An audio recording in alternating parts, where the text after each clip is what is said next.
Hello sir, নমস্কার। Hello sir. Hello.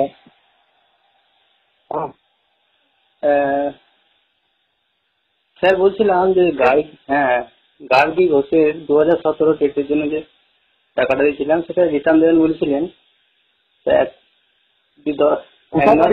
আমার বাড়ি হচ্ছে গোলাহাট। গোলাহাট? হ্যাঁ গার্গী ঘোষ? হ্যাঁ, গার্গী ঘোষের জন্য যে টাকাটা দিচ্ছিলাম আপনি বলেছিলেন যে রিটার্ন দেবো, তাই বলছিলেন। 2017? হ্যাঁ, 2017। আচ্ছা, কত দেওয়া আছে? 5 দেওয়া আছে। আচ্ছা, একটু টাইম লাগবে, দিয়ে দেবো। না, 1 মাস টাইম নিয়েছিলেন আপনি, দিয়ে আবার 10 দিন দিলেন। না, আমি কিছুদিন টাইম লাগবে, দেখতে হয়নি, ঠিক আছে? হ্যাঁ, ফোন করবো, সব দিতে পারবো না, অল্প অল্প করে দেবো সব। সমস্যা আমাদের টাকা শোধ করবো। তো বুঝতে পারছি, কিন্তু পরের ডেট কবে আবার জানবো সেটা বলুন। যে তুমি আগে বেশি দিন নেবো না, 3 বছরের মধ্যে 2 বছরের মধ্যে একটা কিস্তি দেবো, তারপরে একটু টাইম নিয়ে আবার দেবো। একবার সবাইকে অল্প অল্প করে দিয়ে মোটামুটি মাসের টাইম হলে সবাইকে ঠিক আছে। তাহলে প্রথম কিস্তিটা কবে দেবেন সেটা বলুন। প্রথম কিস্তি 10 দিনের মাথাতে ফোন করবো, ঠিক আছে? তাহলে এই নাম্বারে ফোন করবেন। হ্যাঁ, আচ্ছা, ঠিক আছে। যদি বাইচান্স না হয় বুঝলে ফোন করবেন। ঠিক আছে, ফোন করবো। যদিও খাতা থেকে দেখে সবাইকে ফোন করছি।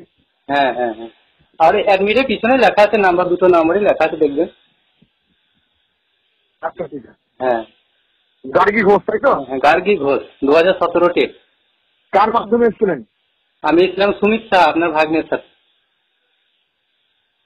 ও, বুঝতে পেরেছেন এবার? আমার বাবা গিয়েছিল, বাবা PW তে চাকরি করে। সাহা? সুমিত সাহা, আপনার ভাগ্নের সাথে গেছিল। হ্যাঁ, বুঝে গেছি, বুঝে গেছি। ঠিক আছে, ঠিক আছে। হ্যাঁ, আর আমি টাকা দিতে গিয়েছিলাম, আমি আমার বাবা গিয়েছিলাম। হ্যাঁ, বুঝে গেছি। PW অফিসে চাকরি করে। আচ্ছা, আচ্ছা, ঠিক আছে। আপনার সাথে হয়ে যাবে। পরিচয় আছে। আচ্ছা, দিয়ে দেবো, সব দিয়ে দেবো। হ্যাঁ, ভুলে যাই, ফোন করে দেবো। হ্যাঁ বেশ। আমি 10 দিন পরে আবার কল করবো। হ্যাঁ, হ্যাঁ। হ্যাঁ, আর 3টে কিস্তি দেবো বলছেন তো? সবাইকে তো দিতে হচ্ছে, ওই জন্য একটু টাইম লাগবে না। সে টাইম লাগুক, তার জন্য নয়, কিন্তু সেটা সবই বুঝতে পারছি। ঠিক আছে, ঠিক আছে।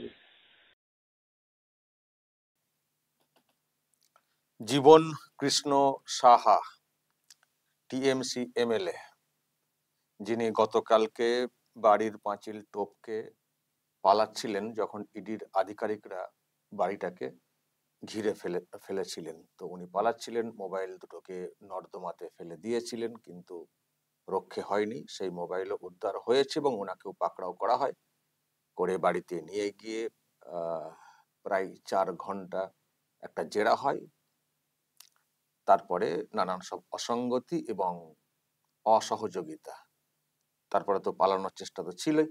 সেই কারণে ওনাকে বাড়ি থেকে গতকাল গ্রেপ্তার করে ইডি, গ্রেপ্তার করে নিয়ে আসা হয় এবং শুনেছেন যে আপাতত 6 দিনের ইডি কাস্টডি হয়েছে। এখন জেরা চলবে, আরো কি সব লিঙ্ক আছে, কতটা লিঙ্ক আছে, কতটা লেনদেন, ওনার ব্যাংক অ্যাকাউন্টে অনেক সব অসঙ্গতি সব নাকি এসছে এবং আত্মীয় স্বজনদের কাছে টাকা পয়সা সম্পত্তি গচ্ছিত করে রাখা আছে কিনা সেই সব খতিয়ে দেখা হচ্ছে। তো সেই জন্য ওনাকে নতুন করে গ্রেপ্তার করা হলো। তো দর্শক, আপনারা যেটা শুরুতে শুনলেন, আচ্ছা, এটা এইসব হচ্ছে গতকালকের।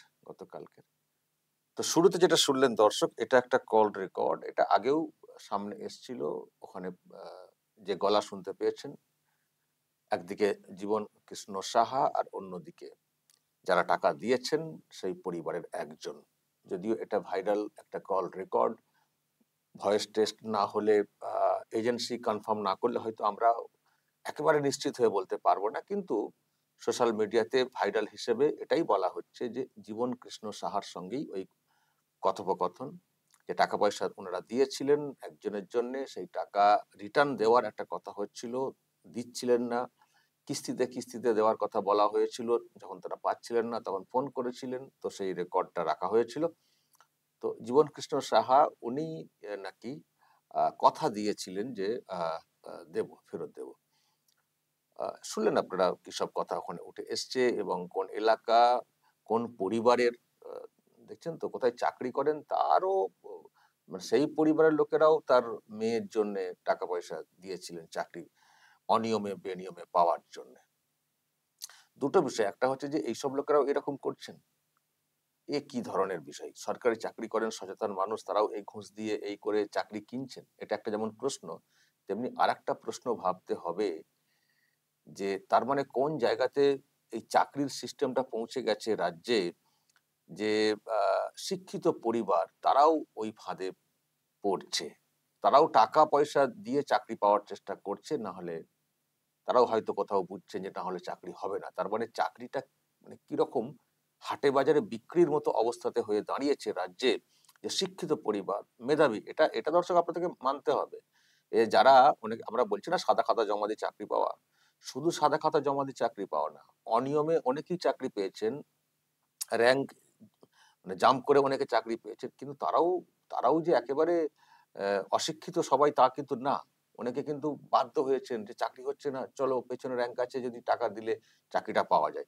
অনিয়ম বেনিয়ম অবশ্যই এটা করা উচিত না, কিন্তু ওই আর কি, যখন কোনো খাবার পাবেন না, যদি সামনে একটু কাউকে ল্যাং মেরে খাবার পাওয়া যায় আবার পেটে খাওয়ার জন্য, তখন ঝাঁপিয়ে পড়া অন্যদেরকে টপকে, তখন ন্যায় নীতি থাকে না। মানে এক হচ্ছে যারা করেছেন অন্যায় অবশ্যই করেছেন, আবার আরেকটা আপনাকে ভাবতে হবে ওটাও, রাজ্যের পরিস্থিতি এমন হয়ে গেছে, এমন হয়ে গেছে যে যারা এইরকম করবেন বলে ভাবতে পারি না, তারাও মানে ওতে করতে বাধ্য হচ্ছেন, কারণ তাদের মনেও একটা এসে গেছে যে আর তো কোনো উপায় নেই, চলো কিছু পয়সা কড়ি আছে দিয়ে দিই, জমি জায়গা আছে বিক্রি করে দিয়ে দিই। মানে টোটালটাই কোলাপস করে গেলে যা দাঁড়ায় বিষয়টা আর কি। তো যাই হোক, এই কল রেকর্ড দর্শক এসেছিল আগেই, তো এটা কোথাও প্রমাণ করে, যদি এটা সত্যি কল রেকর্ডটা জীবন কৃষ্ণ সাহারি হয়ে থাকে, এটা টেস্টের ব্যাপার রয়েছে, তো এটা প্রমাণ করে যে তার মানে এই লোকটি এই কাণ্ডে যুক্ত, এই চাকরি কেনা বেচার ব্যাপারে যুক্ত।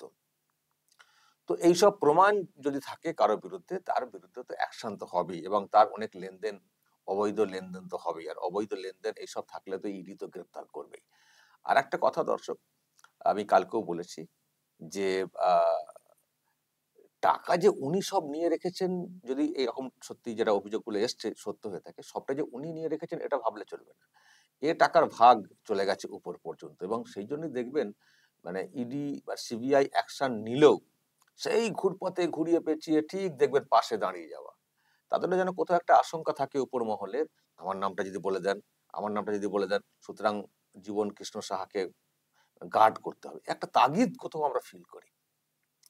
তো আমরা চাইবো এজেন্সি সেটাকে খুঁজে বের করুক, যে যে টাকা পয়সার লেনদেন হয়েছে সব কি জীবন কৃষ্ণ সাহা নিয়ে রেখে দিয়েছেন, নাকি ঠিক ঠিক জায়গায় পাঠিয়েছেন, কোন কোন জায়গায় পাঠিয়েছেন, কারা তারা, সেগুলোকে ধরতে হবে। শুধু জীবন কৃষ্ণ সাহাকে ধরে রেখে দিলে কিন্তু চলবে না, এটা আমাদের দাবি।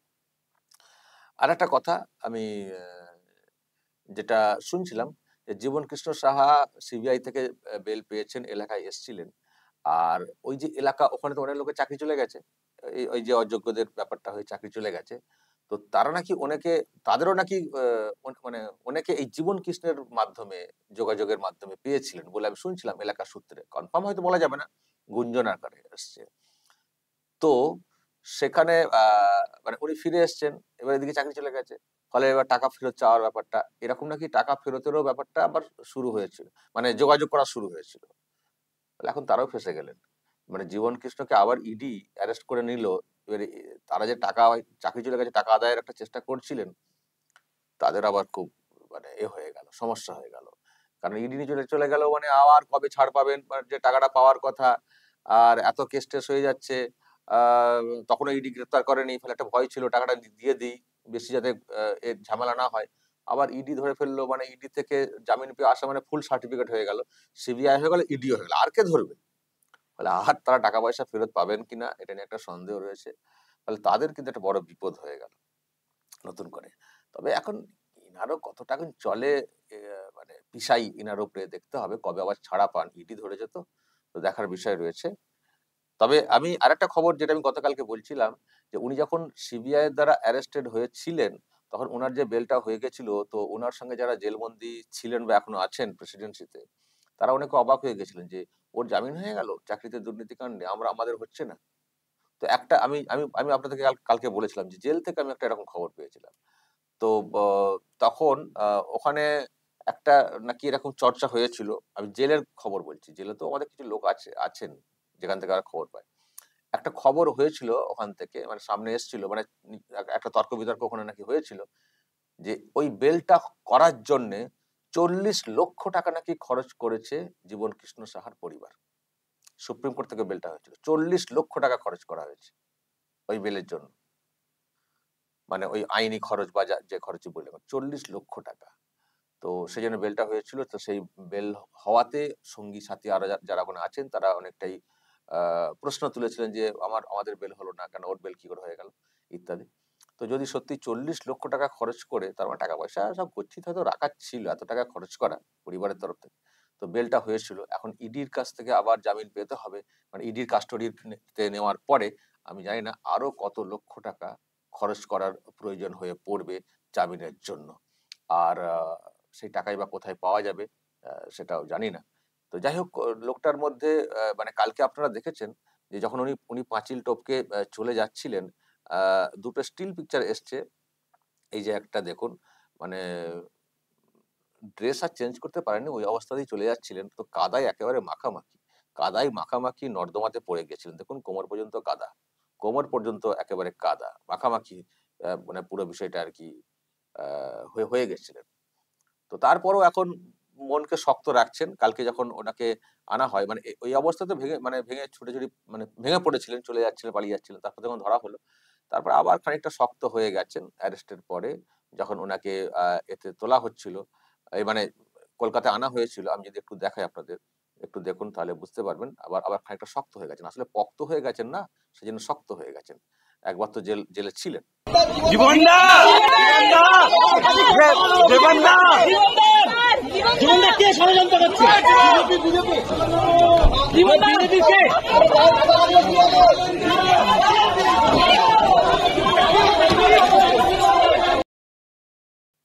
আবার হাত নাড়তে নাড়তে উঠে যাচ্ছেন, যেন বিশ্বকাপ জয় করে এসছেন হাত নাড়তে নাড়তে। কি বলবেন দর্শক, এরা অত্যন্ত নির্লজ্জ, বেহায়া, তা নাহলে এরকম করবেন কেন? বারবার ধরা পড়ছেন, ডবল ডবল গ্রেফতার, ডবল ডবল চাকরির জায়গায় ডবল ডবল গ্রেফতার এখন আমরা দেখতে পাচ্ছি। তো এরপরেও এদের মধ্যে একটা এইরকম মন মানসিকতা, আসলে একটু কড়া ডোজের শাস্তির প্রয়োজন রয়েছে। বেল হয়ে গেলে তারপরে তারা নিজেদেরকে জয় হিসেবে দেখেন, ফলে তারা ভাবছেন যে ঢুকে পড়েছি, আবার এদিক সেদিক করে কয়েক লক্ষ খরচা করে আবার বেল পেয়ে যাবো, তাহলে আমাদের দুটো সার্টিফিকেট পাওয়া হয়ে গেল, সিবিআই পাস, ইডি পাস, আর কে ধরে। তো এইরকম বিষয়টা, তো এই সব লোকজনদের ক্ষেত্রে বিশেষ করে কাস্টডি, মানে কাস্টডিতে আছেন তো বটেই, কিন্তু খুব দ্রুত ট্রায়াল শুরু করতে হবে, দ্রুত বিচার শুরু করতে হবে। কারণ যে ধরনের তথ্য প্রমাণ সামনে এসছে, এদের তো সাজা তো মানে নিশ্চিত হওয়ার কথা, এদের সাজা তো নিশ্চিত হওয়ার কথা। ফলে ট্রায়াল খুব দ্রুত শুরু করতে হবে। আরো যাদের সব লিঙ্ক রয়েছে তাদের দ্রুত বিচার শুরু করতে হবে এবং পুরোপুরি সাজা লাগিয়ে দিতে হবে। তবে যদি অন্যদের খানিকটা হুঁশ ফেরে যে বাঁচার কোনো রাস্তা নেই, এটা ফিরে। তো দর্শক, এই হচ্ছে ব্যাপার, আপনাদেরকে কল রেকর্ডটা শোনালাম। তো এবার আপনারা বলুন, মানে কল রেকর্ড যেটা সামনে এসছে, আপনাদের কি মনে হচ্ছে কার গলা? অবশ্যই বলবেন, এবং কল রেকর্ড থেকে আপনাদের আর কি ধারণা তৈরি হচ্ছে যা বলার বলবেন দর্শক। আর কি কি করা উচিত এজেন্সির সেটাও বলবেন, এবং নজর রাখবেন আরামবাগ